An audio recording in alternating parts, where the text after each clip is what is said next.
গভীর রাতে লাইনচ্যুত হলো সবরমতী এক্সপ্রেস। ট্রেনের অন্তত 20টি কামরা বেলাইন হয়ে যায়। লাইনের ওপর থাকা বোল্ডারে ধাক্কা খেয়ে দুর্ঘটনা বলে জানা গিয়েছে।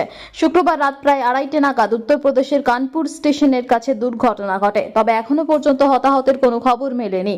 ঘটনার পর আতঙ্কে যাত্রীরা। বারাণসী থেকে রওনা দিয়েছিল ট্রেনটি, গন্তব্য ছিল আহমেদাবাদ।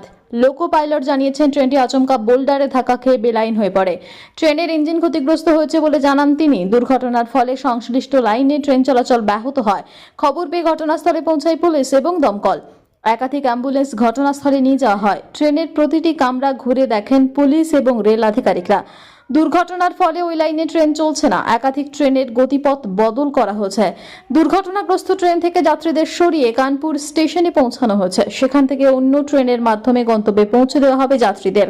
গত কয়েক মাসে একাধিক ট্রেন দুর্ঘটনার খবর মিলেছে। এর আগে ওড়িশায় চেন্নাইগামী করমণ্ডল এক্সপ্রেস লাইনচ্যুত হয়ে 296 জনের মৃত্যু হয়েছিল। আহতের সংখ্যা ছাড়িয়ে গিয়েছিল হাজারের গণ্ডি। এরপর রাঙাপানিতে কাঞ্চনজঙ্ঘা এক্সপ্রেস লাইনচ্যুত হয়ে মৃত্যু হলো 10 জনের।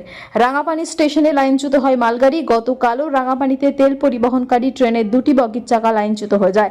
বারবার এমন ঘটনায় ট্রেনে যাত্রীদের সুরক্ষা ব্যবস্থা নিয়ে উঠছে প্রশ্ন।